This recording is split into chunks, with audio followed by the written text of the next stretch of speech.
밤 10시 14분. 울산 전체의 불빛이 동시에 흔들렸습니다. 창틀은 삐걱대며 휘어지고 유리가 마치 바람처럼 쏟아져 내렸습니다. 그리고 수천 명이 동시에 하늘을 올려다봤습니다. 왜 하늘이 빨갛게 타오르는 거지? 사람들은 알지 못했습니다. 지금 이 순간 도시 아래 어딘가에서 거대한 금속이 울음소리를 내며 천천히 그러나 확실하게 갈라지고 있었다는 걸. 오늘 1971년 남목 화학공장에서 무슨 일이 벌어졌는지, 그리고 그날 왜 수많은 가정이 단숨에 무너졌는지를 당신께 들려드리겠습니다. 안녕하세요. 사건시대 이야기꾼 지림선생입니다. 1971년 8월 29일 밤 8시. 울산 남목동 화학공장의 기계실에는 기분 나쁜 금속 냄새가 은은하게 퍼져 있었다. 오랫동안 이곳에서 일해온 기술자 박노철, 42세, 두 아이의 아버지이자 동료들이 노선배라 부르는 사람. 그날도 그는 늘 하던 대로 안전모를 고쳐 쓰고 철야 근무를 준비하고 있었다. 여보, 오늘만 버티면 우리 애들 바닷가 데려가자. 출근 전 아내에게 했던 그 말이 유난히 뇌리에서 맴돌았다. 옆에서는 19살 인턴 정민호가 긴장된 얼굴로 공구함을 정리하고 있었다. 사회생활 첫 달, 아직 모든 게 낯설고 서툴렀지만 오늘만큼은 기분이 조금 들떠 있었다. 퇴근하면 오랜만에 어머니와 통닭을 먹는 날이기 때문이었다. 민호야, 기계 돌아가는 소리 좀 이상하지 않냐? 박노철이 말했다. 민호는 고개를 갸웃했다. 선배님은 맨날 그런 얘기하시잖아요. 오늘도 그냥 그런 날 아니에요? 그러나 노철은 웃지 않았다. 그의 눈빛은 날카로웠다. 기계실 바닥에서 아주 미세한 진동이 올라오고 있었기 때문이다. 게다가 탱크 3번에서는 평소보다 약간 높은 치이하는 압력 누설음이 들렸다. 노철은 계기판을 바라보았다. 평상시와 다른 점은 딱 하나, 압력이 아주 조금씩,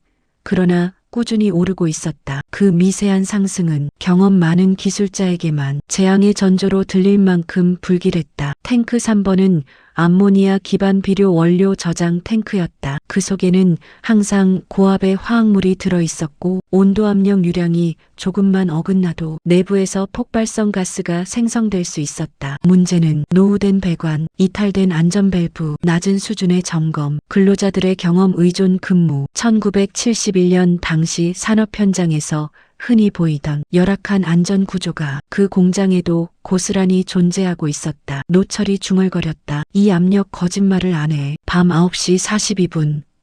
기계실에 갑자기 꽝 하는 소리가 울렸다. 폭발은 아니었지만 탱크 내부에서 금속이 뒤틀릴 때 나는 소리였다. 민호가 놀라서 몸을 움찔했다. 지금 들으셨어요? 이거 뭐예요? 노철은 침착하게 말했다. 균열음이다. 탱크 내부에서 벽이 버티고 있다는 신호지. 저런 소리는 곧 무너질 때 나는 소리다. 그때 전화가 울렸다. 하지만 잡음이 심해. 밸브 3번 누설 조치.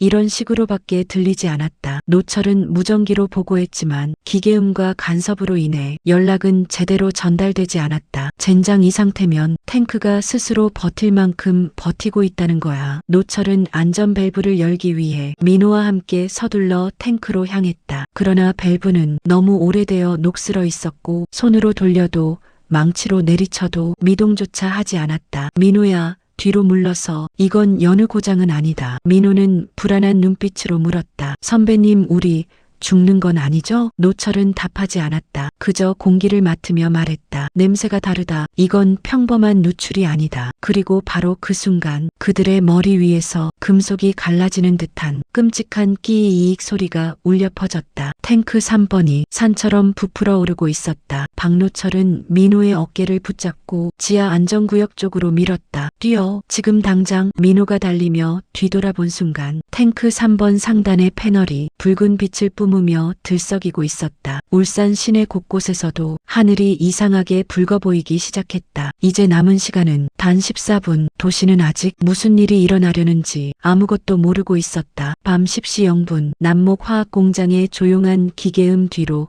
탱크 3번의 내부에서는 눈에 보이지 않는 전쟁이 벌어지고 있었다. 탱크 안의 온도는 정상치보다 몇 도 올라가 있었고 압력계의 바늘은 아주 조금씩 그러나 확실하게 위쪽으로 기어오르고 있었다. 박노철은 계기판을 다시 확인했다. 눈이 거짓말을 하지 않는다는 걸 그는 누구보다 잘 알고 있었다. 이거 정말로 이상한데. 그는 다시 무전기를 잡았다. 중앙통제실, 여기 3번 탱크 담당, 압력 상승, 이상 소견, 긴급 점검 요청. 그러나 돌아오는 대답은 기계 잡음에 섞여 반절밖에 들리지 않았다. 정상 범위, 과민 반응 자제, 생산량 조절 일정 지연 불가, 일정 지연 불가. 그 한마디는 당시 한국 산업 현장 곳곳에서 얼마나 자주 쓰이던 말이었던가. 속도를 위해, 납품 기한을 위해, 수출 실적을 위해 누군가의 불안을 늘 너무 예민하다 한마디로 덮어버리던 시대. 노철은 씁쓸하게 입술을 깨물었다. 그래,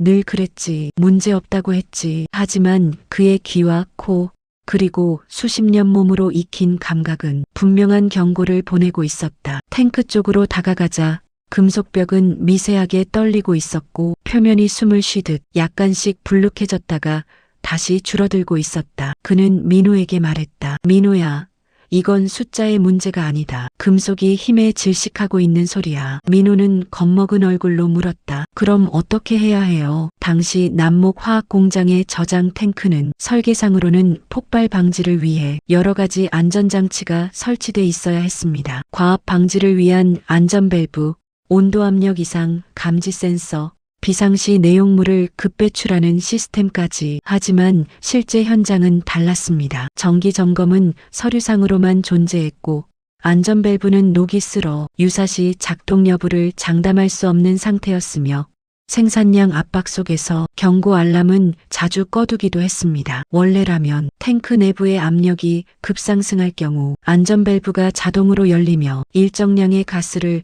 밖으로 배출해 폭발을 막아야 했다. 하지만 밸브가 제때 열리지 않으면 탱크 전체가 거대한 폭탄으로 변하는 건 시간 문제였다. 만약 이때 생산량을 잠시 멈추고 탱크를 비상배출 모드로 전환하고 현장을 즉시 대피시켰다면 이야기는 완전히 달라졌을지도 모른다. 그러나 그날 밤 누구도 그 세 가지를 동시에 실행할 권한을 가지고 있지 못했다. 밤 10시 5분 노철은 안전밸브 쪽으로 다가가 몸무게를 실어 핸들을 돌려보았다.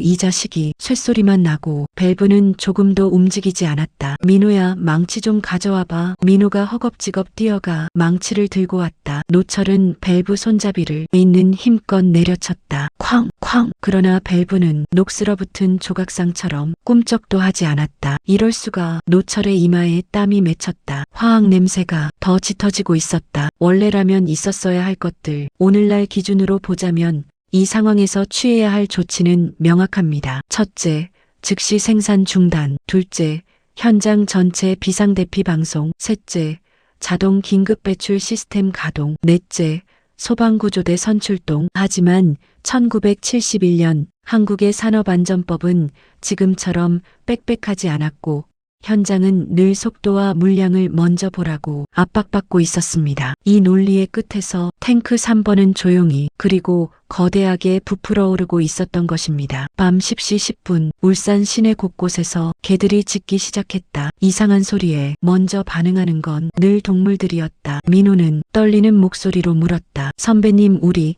정말 터지는 거예요? 노철은 그제야 그의 눈을 똑바로 바라보았다. 그래, 이대로면 터진다. 잠시 정적이 흘렀다. 그래서 넌 살아야 한다. 그 말과 동시에 노철은 민호의 어깨를 힘껏 밀쳤다. 지하 비상구로 내려가. 지금 당장. 뒤도 돌아보지 말고. 민호는 무릎이 풀린 채로 계단 쪽으로 뛰기 시작했다. 그때 탱크 3번의 금속벽이 마지막으로 크게 비명을 질렀다. 기익. 밤 10시 13분 50초 남목동의 하늘에서 눈에 보이지 않는 카운트다운이 시작되고 있었다. 10, 9, 8. 도시는 아직 잠들어 있었다. 밤 10시 14분 첫 폭발. 탱크 3번 상단이 엄청난 굉음과 함께 찢겨나갔다. 폭발 압력은 마치 거대한 주먹이 공장 한가운데를 내리친 것처럼 사방으로 퍼져나갔다. 불기둥이 기둥처럼 치솟았다. 수십 미터, 아니 사람들 눈에는 하늘 끝까지 닿은 것처럼 보였다. 화염은 주황색과 흰색이 뒤엉켜 굉음과 함께 밤하늘을 찢어발겼다. 울산 시내의 창문들은 한 번에 깨졌다. 유리 파편이 비처럼 사방으로 쏟아졌다. 집에 있던 사람들은 동시에 비명을 질렀다. 야야야, 저게 뭐고 전쟁 난 거 아이가 애들 깨워라. 어떤 노인은 이 소리를 듣고 그 자리에서 무릎을 꿇었다. 또 전쟁이 난 줄 알았지. 공장 내부는 말 그대로 아비규환이었다. 폭발 직전 계단을 내려가던 민호는 엄청난 압력에 휩쓸려 계단 아래로 굴러떨어졌다. 귀가 먹먹해지고 눈앞이 하얘졌다. 한동안 아무 소리도 들리지 않았다. 뒤늦게 삐하는 이명이 귀 안에서 울렸다. 그가 가까스로 몸을 일으켰을 때 위쪽에서는 불길이 살아 움직이는 짐승처럼 지붕과 배관을 집어삼키고 있었다. 선배님, 민호는 위를 향해 소리쳤다. 그러나 폭발음과 두 번째 폭발이 그의 목소리를 삼켜버렸다. 두 번째 폭발, 이번에는 옆 탱크에서 터졌다. 불길은 파이프라인을 타고 다른 저장고로 번지고 있었다. 공장 전체가 마치 거대한 폭탄이 되어 차례차례 터져나가는 듯했다. 공장 밖에서는 화염과 연기가 검은 버섯구름이 되어 하늘을 뒤덮었다. 멀리서 보던 시민들은 숨이 막히는 듯한 공포를 느꼈다. 저기 사람들 있을 텐데 야간 근무 많잖아. 누군가는 입술을 떨며 중얼거렸다. 저 불길 그냥 기계만 태우는 게 아니겠지. 폭발이 잠시 잦아들자 어둠 속에서 신음소리들이 새어나왔다. 누구 없습니까? 살려 주이소. 무너진 구조물 사이에서 노동자들이 끙끙 신음을 내질렀다. 어디선가 노철의 목소리가 매우 작게 들렸다. 민호야. 민호는 번쩍 눈을 떴다. 선배님 어디 계세요? 그는 불길과 연기 사이를 기어다니며 소리를 쫓았다. 철골 구조물 아래 노철의 다리가 콘크리트 조각에 깔려 있었다. 얼굴에는 피가 흐르고 있었지만 눈은 아직 살아 있었다. 민호야, 살아있네. 선배님, 잠깐만요. 제가 빼드릴게요. 민호는 맨손으로 잔해를 치우기 시작했다. 철조각이 손바닥을 베어도 피가 흐르고 살이 찢어져도 멈추지 않았다. 민호야, 그만해라. 더 다친다. 아닙니다. 저 오늘 선배님이 살려주신 거잖아요. 눈물과 땀과 피가 섞여 민호의 얼굴을 타고 흘러내렸다. 공장 밖에서는 사이렌 소리가 울리고 있었다. 소방차, 구급차, 그리고 공장으로 달려오는 시민들의 발소리. 누군가는 손수레를 끌고, 누군가는 트럭을 몰고, 누군가는 양동이에 물을 담아들고 불길을 향해 뛰었다. 이 사람들 다 우리 이웃이야. 가만히 있으면 안 된다. 누군가는 다급히 외쳤다. 울산의 한밤중에 수많은 발자국이 한 방향으로 모이고 있었다. 폭발 소리를 듣자마자 집을 뛰쳐나온 사람들이 있었다. 그 중에는 박노철의 아내도 있었다. 그녀는 남편이 몇 시간 전 문 앞에서 말하던 표정을 떠올렸다. 오늘만 끝나면 바닷가 가자고 했잖아. 그녀는 슬리퍼도 제대로 신지 못한 채 남목동 쪽으로 뛰었다. 공장 앞에는 이미 많은 사람들이 모여 있었다. 누군가는 울부짖고 누군가는 무릎을 꿇고 기도하고 있었다. 여보, 박노철. 그녀는 목이 쉬어라 남편 이름을 불렀다. 한편 민호의 어머니는 작은 하숙방에서 TV를 보며 아들을 기다리고 있었다. 오늘은 민호가 자랑하던 첫 월급날이었다. 엄마, 오늘은 통닭 먹자. 아침에 그렇게 말하던 아들이었다. 하지만 뉴스 특보가 그 약속을 무참히 끊어버렸다. 울산 남목 화학공장에서 대규모 폭발 사고가 발생했습니다. 그녀는 손에 쥐고 있던 젓가락을 떨어뜨렸다. 우리 민호 있는 데잖아. 그녀는 도시락통을 들고 그대로 뛰어나갔다. 공장 인근 임시 대피소에는 부상자들이 눕혀져 있었고 사람들이 이름을 부르고 있었다. 김호호 안 왔습니까? 최호호 보신 분 없어요? 우리 아들은요? 우리 남편은요? 명부를 들고 있던 사람은 고개를 숙인 채 작게 대답했다. 지금 확인 중입니다. 그 말은 대부분 나쁜 소식을 의미했다. 그날 밤 울산의 공기는 매캐한 연기 냄새와 사람들의 울음으로 가득 찼다. 누군가의 아버지, 누군가의 남편, 누군가의 아들이 불길 속에 남겨져 있었다. 다음 날 아침 불길은 겨우 잡혔지만 공장 내부는 형체를 알아볼 수 없었다. 탱크는 찢겨나가 거대한 깡통처럼 구겨져 있었고 철골 구조물은 마치 종이장처럼 휘어져 있었다. 그 한가운데서 소방대원과 구조대원들이 조용히 그러나 필사적으로 실종자들을 찾고 있었다. 그중 한 구석에서 구조대는 기적처럼 살아있는 두 사람을 찾았다. 한 사람은 다리를 크게 다친 박노철, 그리고 그의 옆에서 손을 꼭 잡고 있던 정민호였다. 민호는 탈진해 거의 의식을 잃은 상태였지만 노철의 손을 끝까지 놓지 않고 있었다. 선배님, 저 살아서 선배님한테 꼭 감사하다고 말하려고 했어요. 노철은 흐릿한 눈으로 민호를 바라보다 겨우 입꼬리를 올렸다. 살아서 그 말 다 했네. 그의 눈가에는 눈물이 맺혀 있었다. 며칠 뒤 합동 분향소에는 검은 리본과 국화꽃이 가득했다. 유가족들은 사진 앞에서 오열했고